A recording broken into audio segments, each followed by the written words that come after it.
Athens کو، اور Athens کے پاس مضبوط فورس تھی نیوی اور آرمی کی، یہ ان کو بدلے میں ڈیفینڈ کرتے تھے، اور ان کا مقصد یہ بھی تھا کہ جب بھی پرشین کوئی اٹیک کریں گے تو ہم اس کو ڈیفینڈ کریں گے۔ اس طرح اس لیگ کے بعد چونکہ اس کے پاس ایک دولت بھی آتی گئی تو انہوں نے بہت زیادہ ترقی کر دی۔ ایتھنس دن دگنی رات چگنی ترقی کر رہا تھا۔ اس نے ایک شہر پارتھینون قائم کر لیا اور گاڈیس ایتھینا کے لیے ایک اس کا مجسمہ بھی بنا لیا۔ تیسری چیز، اس نے ایک ایتھنس کے ارد گرد ایک لمبی دیوار قائم کر لی تاکہ ان کی حفاظت کر سکے، اور اس دیوار کی وجہ سے جو ڈیلین لیگ میں جو ان کے الائز تھے وہ اس پہ ناراض بھی ہو گئے۔ اس دیوار کے ذریعے اس نے ایتھنس کو ایک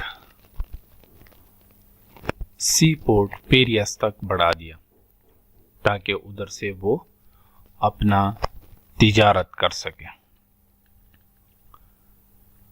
پیلوپونیشین لیگ، اسپارٹا یہ دیکھتے ہوئے اور یہ خطرہ بامتے ہوئے اس نے بھی ایک لیگ قائم کر دی جس کو پیلوپونیشین لیگ بولتے ہیں۔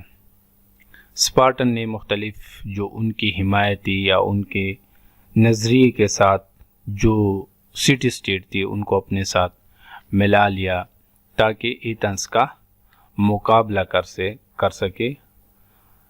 یہ جو شہر ہے تیبس، کورنث، اسپارٹا اور اس طرح کے اور چھوٹے چھوٹے جزائر، یہ سارے اسپارٹا کے ساتھ مل گئے۔ اس طرح ایتھینین چونکہ ایک مضبوط نیوی رکھتی تھی، اس لیے اس نے ایجین سی کے جتنے بھی جزائر تھے، سی شور تھے، ان کو سب کو اپنے ساتھ ملا لیا اور ایک بہت بڑی لیگ قائم کر دی۔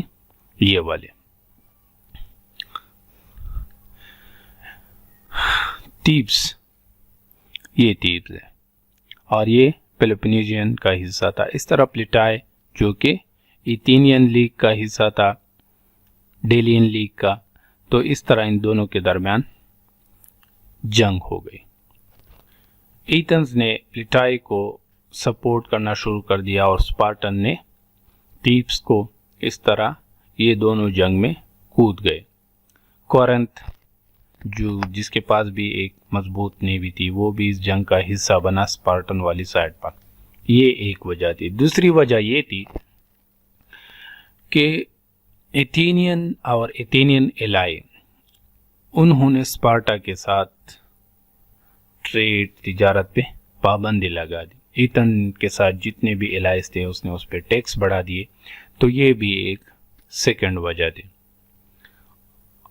اب اسپارٹا نے ایتھنس پر حملہ کر دیا اور ان کے ایٹیکا یعنی جو راؤنڈ ایریا تھا دیوار کے باہر، ادھر حملے کرنا شروع کر دیا، دعویٰ بول دیا، اس کے مختلف علاقے فتح کر دیے، اور یہ جنگ 10 سال تک جاری رہی۔ اسپارٹنس کے پاس ایک مضبوط نیوی تھی تو وہ نیول فورس یعنی سیک میں وہ ڈومینیٹ رہے، جبکہ اسپارٹنس اس کے پاس اچھے جنگجو تھے تو وہ زمین پر ان کو ایتھنس کو شکست دے سکے۔ ایتھنس نے اپنے شہر کے ارد گرد دیواریں قائم کر لی تو اس طرح وہ ان سے اسپارٹن سے بچے رہے، لیکن ادھر ایک وبا مصیبت ان پہ آ گئی اور اس مصیبت نے ایتھنس کو بہت زیادہ نقصان پہنچایا۔ یہ ایک عجیب وبا تھی جس نے 2/3 پیپل آف ایتھنس کو ہلاک کر دیا گیا۔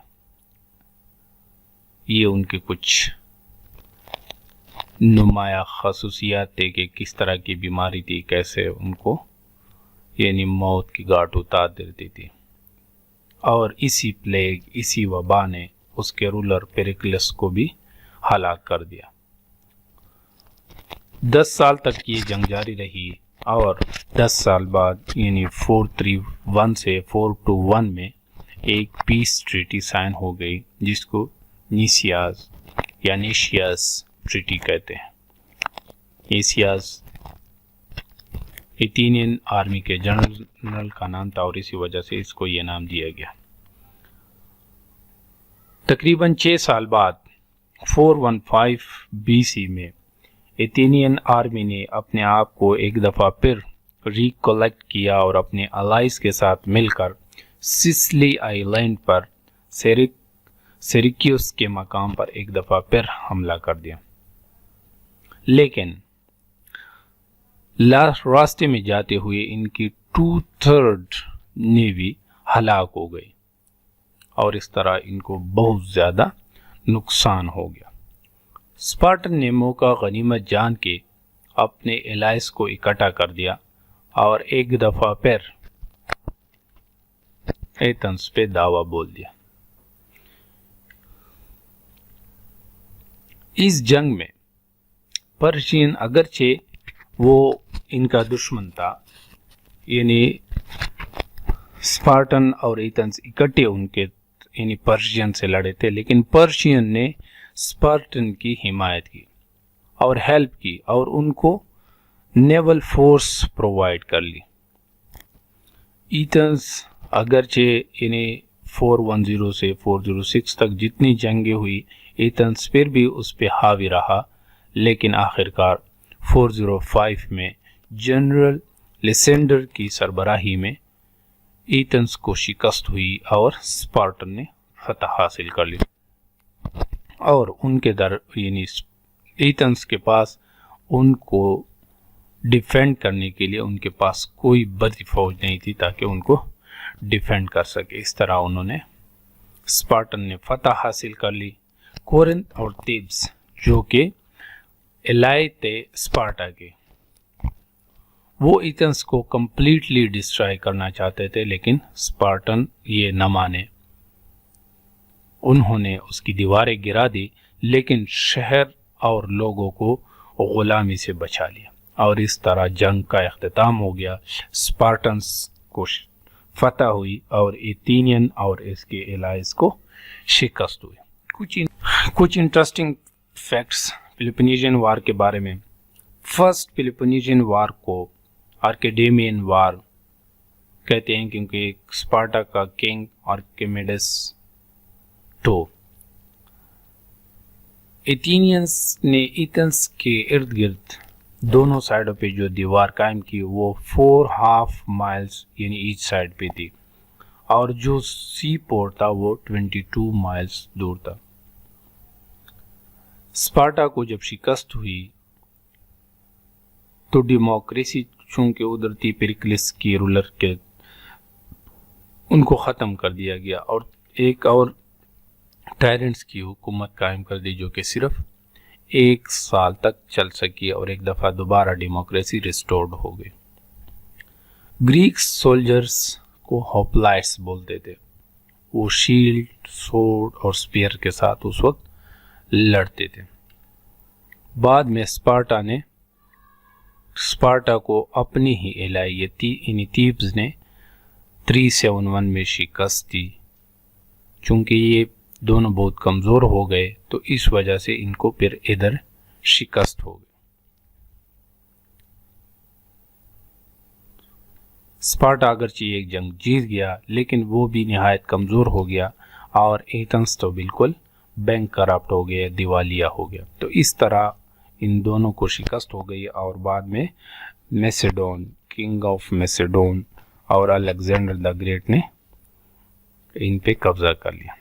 امید ہے آپ کو آج کا لیکچر پسند آیا ہوگا، تو لائک کرے، سبسکرائب کرے، شیئر کرے، اور کوئی بھی آپ کی طرف سے سجیشن ہو تو کمنٹ میں ضرور لکھیں۔